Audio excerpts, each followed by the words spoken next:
The first time I saw her, I thought she was defective. There she sat, this tiny human female, hunched over her nutrient paste in the academy cafeteria like some kind of broken doll. Her hair was this weird auburn color that caught the artificial light in strange ways, and she had these pale green eyes that seemed to look right through everything.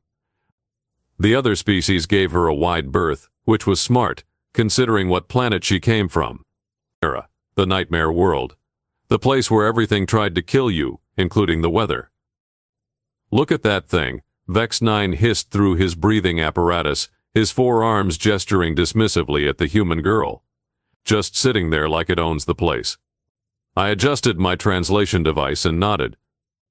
Vex 9 was from Kelthara Prime, a civilized world where the most dangerous creature was a fruit that gave you mild indigestion. He had every right to be concerned about a Terran in our midst. Her name is Maya Sterling, I said, reading from my datapad. Age 17 standard cycles. Academic scores are, actually, quite impressive. Impressive? Vex 9's eye stalk swiveled toward me in disbelief. It's from a Class 12 Deathworld. Those creatures probably eat plasma for breakfast. The girl, Maya, continued eating her nutrient paste with mechanical precision. She never looked up, never acknowledged the whispers, never seemed to notice that half the cafeteria was watching her with the kind of morbid fascination usually reserved for a particularly venomous exhibit at the zoo. She seems harmless enough, I offered, though I kept my voice low. You never knew with humans. They had this reputation for explosive behavior. That's when the Corvin delegation decided to make their move. Now, I should mention that the Corvins were the Academy's unofficial bullies. They stood nearly 3 meters tall, had muscles like industrial cables, and their homeworld had gravity that would crush most other species. They'd been terrorizing the student body for months, and the administration seemed powerless to stop them. Their leader, a particularly nasty specimen named Gorth Khan, approached Maya's table with the swagger of someone who had never met real resistance. His 2 lieutenants flanked him, their heavy footsteps making the floor vibrate. Well, Gorth Khan rumbled, his voice like grinding stone. Look what we have here.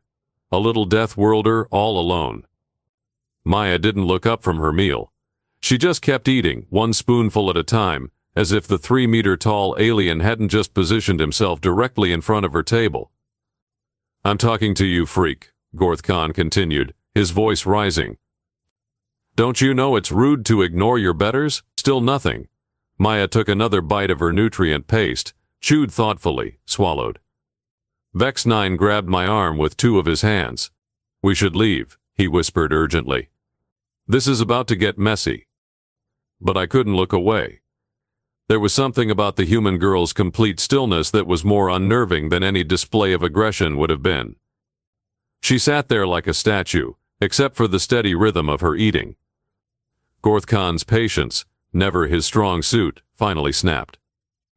He slammed one massive fist onto the table, making the dishes jump. Look at me. Maya finished chewing, swallowed, and slowly raised her head. Those pale green eyes met the Corvin's glare with the kind of calm that preceded hurricanes.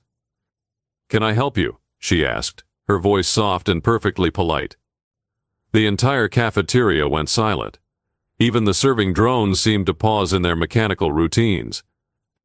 Gorth Khan leaned forward, putting his face uncomfortably close to hers. You can start by showing some respect.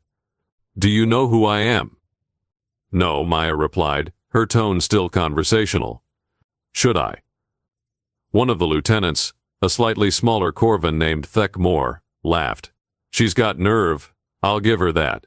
Stupid, but nerve. I am Gorth Khan, the leader announced, as if his name should mean something. Champion of the Corvin Collegiate Fighting Circuit. I've crushed opponents twice your size without breaking a sweat. Maya nodded slowly, as if filing this information away for later use. That's nice. Nice? Gorth Khan's voice rose an octave. Nice? Do you have any idea what I could do to you, little human?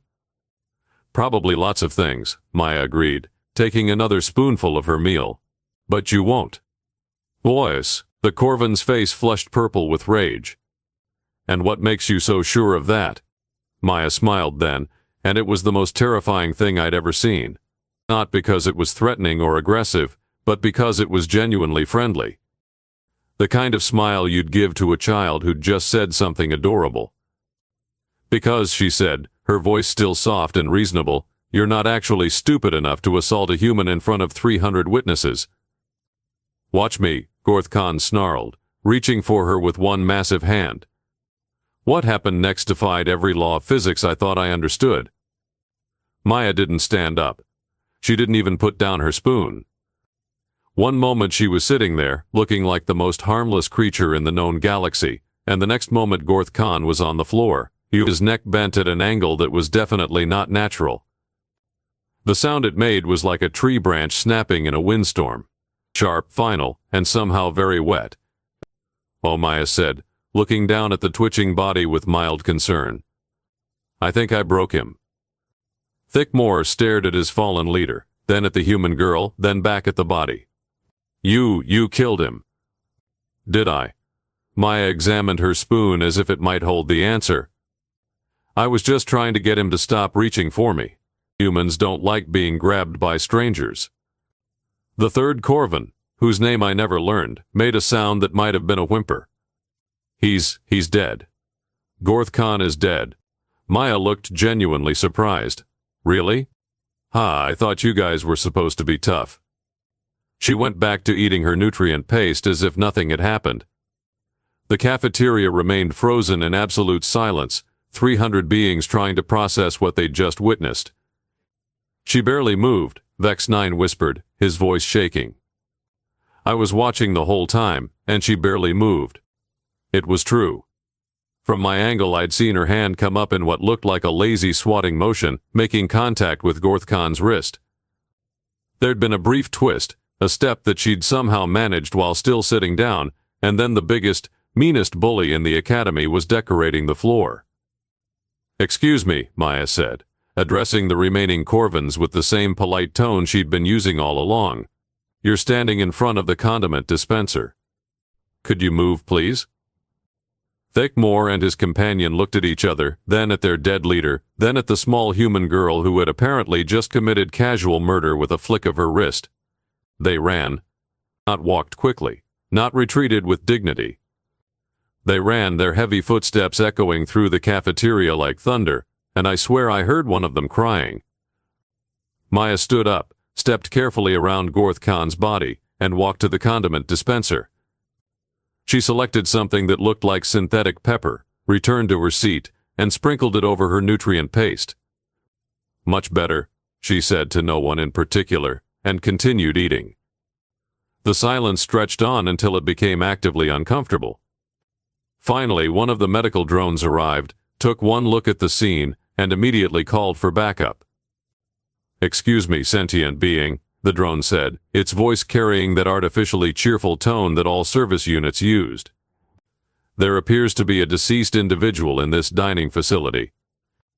Are you able to provide any information regarding the circumstances of this individual's current state?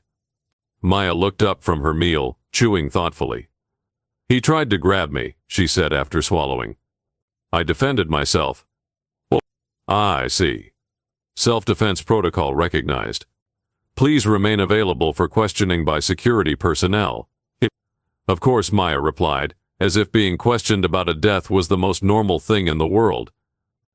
The drone began scanning Gorth Khan's body, its sensors whirring and clicking. The cause of death appears to be severe cervical trauma resulting in immediate neurological shutdown. Time of death, approximately 3 minutes ago. Estimated force required to achieve this level of damage. The drone paused, its processors clearly struggling. Error. Calculations do not match available data. Maya raised her hand like a student in class. I can help with that. The drone's optical sensors focused on her. Please elaborate. He was reaching for me with his right hand. I redirected his momentum using his own body weight, applied rotational force to his cervical vertebrae, and his neck snapped.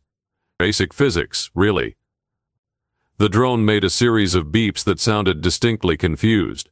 Scanning subject for enhancement implants or artificial augmentation. You won't find any, Maya said helpfully. I'm completely natural. Well, it is unlikely. The force required to achieve the observed damage would necessitate significant artificial enhancement. Maya shrugged. I'm from Earth. We're built different. That's when it hit me. Earth, Terra, the death world where everything, including the sapient species, was designed by nature to be an efficient killing machine. By the void I breathed, finally understanding. She's not defective. She's operating normally. Vex 9 looked at me with all four of his eyes. What do you mean? Think about it, I said, watching Maya calmly finish her meal while medical drones swarmed around the corpse. She's from a planet where the gravity is nearly twice galactic standard, where the weather can kill you, where the native fauna includes creatures that hunt in packs and have teeth designed for tearing through bone. So? So what would that kind of environment do to a species over millions of years of evolution? I felt a chill run down my spine. They'd become living weapons. Every single one of them. Maya stood up, collected her tray, and walked to the disposal unit. She moved with the same casual grace she'd shown throughout the entire incident, as if casually murdering the Academy's biggest bully was just another Tuesday for her. Have a good day, she said to the medical drones, and walked out of the cafeteria. The silence that followed was deafening. 300 beings, representing dozens of species from across the galaxy, all trying to process what they'd just witnessed. She smiled, Vex 9 said finally. After she killed him, she smiled. I don't think she meant it as a threat, I said, though I wasn't entirely sure. I think she was just being polite. Polite? Vex 9's eye stalk swiveled toward me in disbelief. She murdered someone and then asked for condiments. Well, I said, watching the cleaning drones begin their grim work, she did say please. The next few hours were chaos. Security arrived, questioned everyone, reviewed the surveillance footage, and ultimately concluded that Maya Sterling had acted in self-defense. The footage was clear. Gorth Khan had made the first aggressive move, and Maya had simply responded to protect herself. Of course, the footage also showed that she'd done it without standing up, without raising her voice, and without even putting down her spoon. But somehow, that wasn't considered relevant to the investigation. The case closed. The security chief announced, the deceased initiated physical contact without consent. The defendant responded with appropriate force. Appropriate force. Right. Word spread through the academy like wildfire. By evening, everyone knew about the human girl who had killed Gorth Khan with a casual gesture. The stories grew in the telling, as stories always do, but the basic facts remained unchanged. Maya Sterling was not someone you wanted to antagonize. The next morning, I arrived at the cafeteria to find it mostly empty. A few brave souls sat at tables near the exits, but the center of the room, where Maya usually sat, was completely deserted. Except for Maya herself, of course. She sat in exactly the same spot, eating the same bland nutrient paste, completely alone. She didn't seem bothered by the isolation.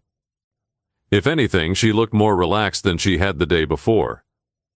You're staring, she said without looking up. I jumped, nearly dropping my tray. Sorry. I didn't mean to. It's fine, she said, taking another bite. Everyone's been staring. You're just the first one to get close enough for me to comment on it. I stood there awkwardly, unsure whether to run or attempt conversation. Maya made the decision for me. You can sit if you want, she said, gesturing to the empty chair across from her. I promise not to kill you. The way she said it, with that same polite, conversational tone, made it somehow more unsettling than if she'd been threatening. Are you sure? I asked, then immediately regretted it. I mean, I don't want to impose. Maya looked up at me then, and I saw something in those pale green eyes that I hadn't noticed before. Loneliness. Deep, profound loneliness. Please, she said, and for the first time her voice carried real emotion. I'd like the company. So I sat down, ignoring the terrified looks from the other students, and prepared to have lunch with the most dangerous being in the academy. I'm Keck 7, I said, adjusting my translation device. From Helios Beta. Maya, she replied, though she already knew I knew her name. Nice to meet you. We ate in silence for a while, the weight of yesterday's events hanging between us like a physical presence. Can I ask you something? I said finally. Sure. What was you? Did you mean to kill him? Maya paused, her spoon halfway to her mouth. She considered the question with the same careful attention she'd given everything else. No, she said finally. I just wanted him to stop reaching for me. But I'm not surprised he died. Not surprised? Corvins have weak neck structures compared to their body mass, she explained matter-of-factly. It's a design flaw. Too much weight supported by too few vertebrae. I knew there was a risk when I deflected his grab. But you did it anyway. Maya's smile returned, that same friendly, terrifying expression. He shouldn't have reached for me. And somehow, in that moment, I understood. Maya Sterling wasn't a monster. She wasn't even particularly violent. She was just human. And humans, apparently, came with a very different set of baseline assumptions about personal space and appropriate responses to threats. Where I come from, she continued, you don't touch people without permission. However, it's considered extremely rude. And the penalty for being rude is death? If you're stupid enough to be rude to someone who can kill you, then yes. Maya took another bite of her nutrient paste, natural selection at work. I stared at her, trying to process the casual way she discussed murder as an evolutionary mechanism. You're scared of me, she observed, terrified, I admitted. Good, she said, and that smile got a little wider. Fear keeps you alive. My species learned that a long time ago. The next few days passed in an uneasy quiet.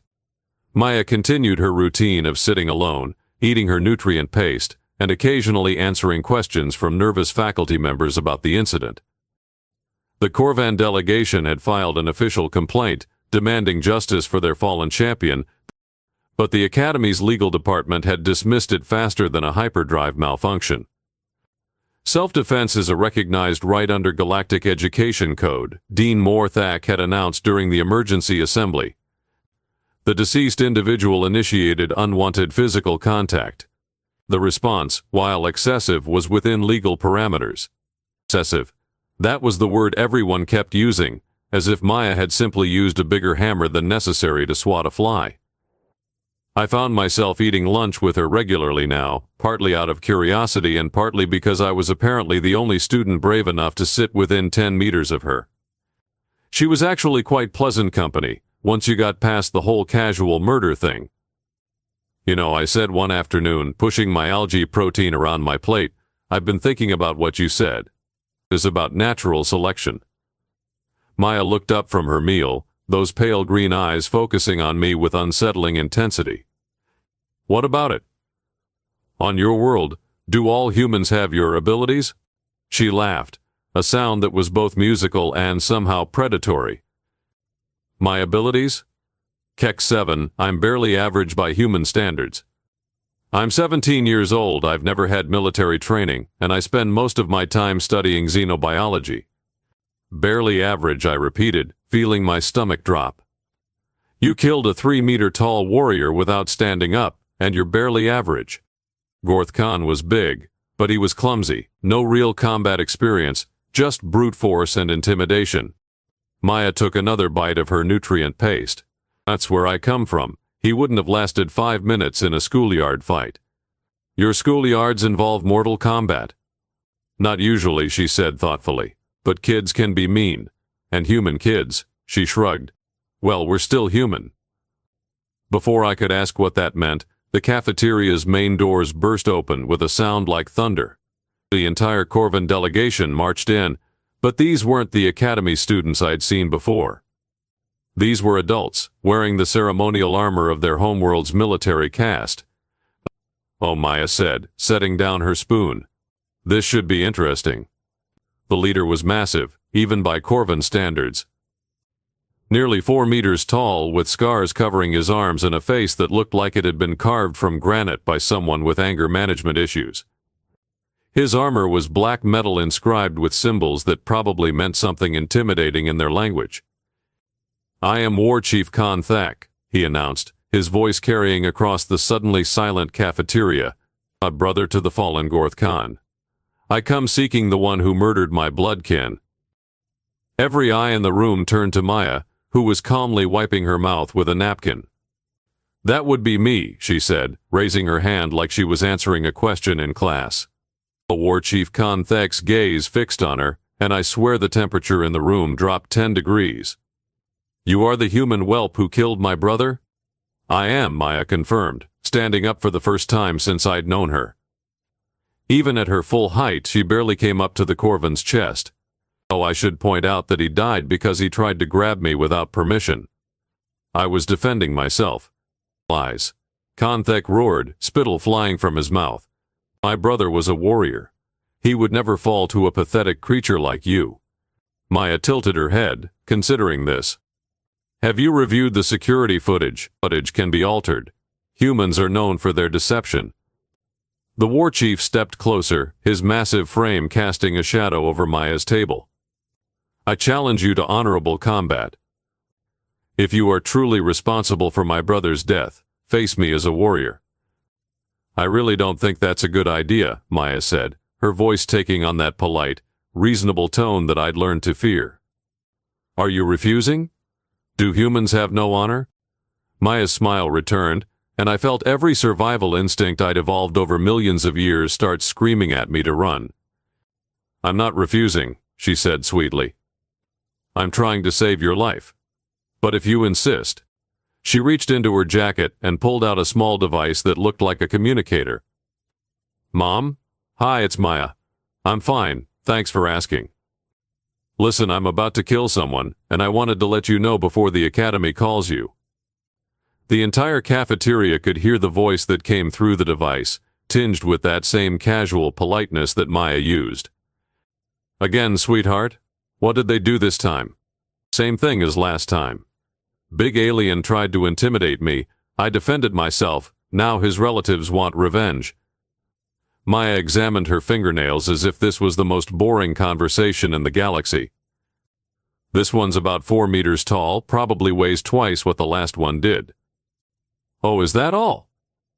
I thought you were going to say it was something dangerous. Just remember what your father taught you about leverage points, and try not to make too much of a mess. I'll do my best, Mom. Love you. Love you too, dear. Call me when you're done. Maya put the communicator away and turned her attention back to War Chief Khan Thak, who was staring at her with the kind of expression usually reserved for natural disasters. She talks about killing people like it's a hobby, Vex 9 whispered from somewhere behind me. Your mother approves of murder? Khan Thak asked, his voice uncertain for the first time. She approves of me defending myself, Maya corrected.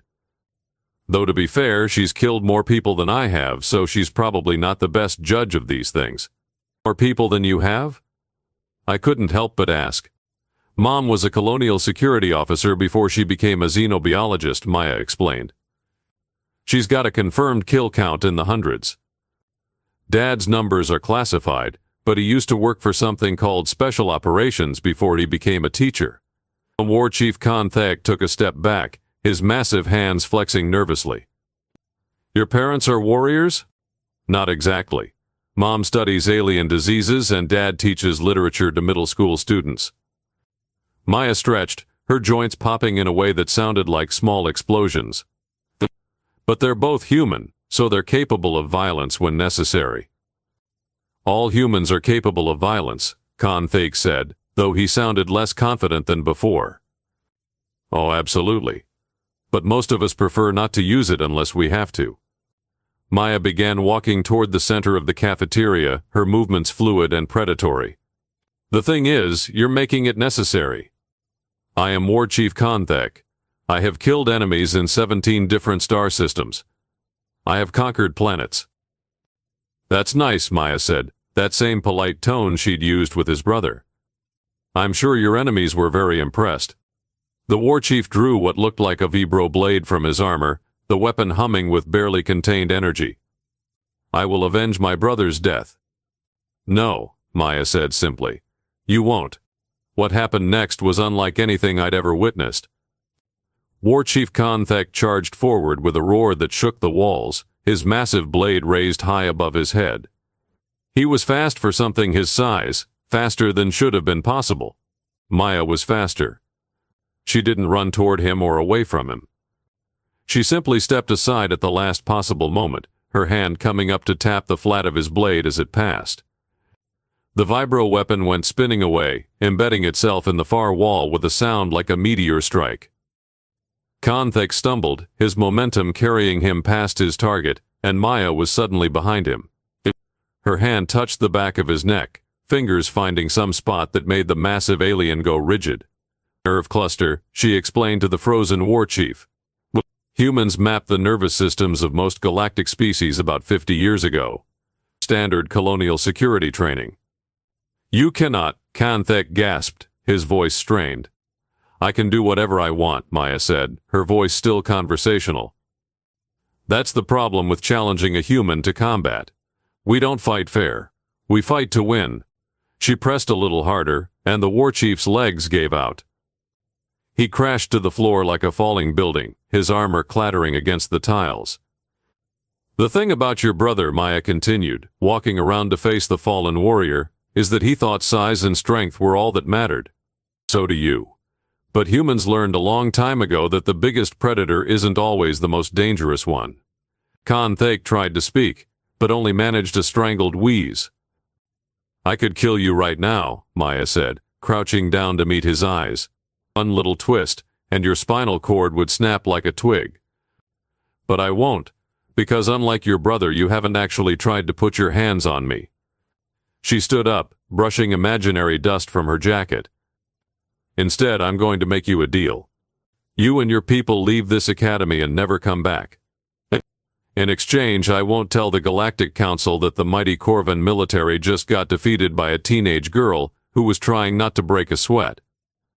The paralysis seemed to be wearing off, because Konthek managed to push himself to his hands and knees. This is not over. Yes, it is, Maya said firmly. Because if you or any other Corvan shows up here looking for trouble, I won't be as gentle next time. She walked back to her table, sat down and resumed eating her nutrient paste as if nothing had happened. The war chief Konthek struggled to his feet, retrieved his weapon from the wall, and limped out of the cafeteria without another word. The silence that followed was absolute. Even the service drones seemed to have powered down. Well, Maya said finally, that was fun. Fun? I managed to croak. I got to practice some of the combat techniques Dad taught me. Plus, I didn't have to kill anyone this time. She smiled at me, and I realized that this was what passed for a good day in Maya Sterling's world. Want to get dessert? I stared at her, this small human girl who had just humiliated a decorated war chief without breaking stride, and realized that I was probably witnessing something historic. A first contact with a species that had evolved beyond our understanding of what sapient life could be. Maya, I said slowly, what exactly is Earth like? She paused, her spoon halfway to her mouth, and for a moment her expression became distant. Beautiful, she said finally. Dangerous but beautiful. The sunsets are amazing, the oceans are vast and deep, and the mountains touch the sky. The wildlife is incredible, the weather keeps you on your toes, and every day is an adventure. And the people? They're exactly what you'd expect from a species that evolved in paradise. Maya's smile turned wistful. We're protective of what we love, loyal to our friends, and absolutely ruthless to our enemies. We build amazing things, we tell wonderful stories, and we never, ever give up. That sounds terrifying? Maya suggested helpfully. I was going to say incredible, I admitted. It's both, she said. That's what makes us human. As I sat there, sharing dessert with the most dangerous being in the academy, I realized that the galaxy had no idea what was coming. Humans weren't just another species to be cataloged and studied. They were something new, something unprecedented. They were survivors from a world that had tried to kill them for millions of years, and they had not only survived but thrived. They had turned their planet's attempts at genocide into a training program, and now they were spreading across the stars with the casual confidence of apex predators. And Maya Sterling, this quiet girl with her polite smile and her casual attitude toward violence, was probably one of the gentler examples of her species. Kek 7, Maya said, interrupting my thoughts. You've gone very quiet. Just thinking, I said. About what? About how the galaxy is going to change now that humans are part of it. Maya's smile became genuinely warm. It's going to be interesting, that's for sure. And somehow, despite everything I'd witnessed, I found myself looking forward to it.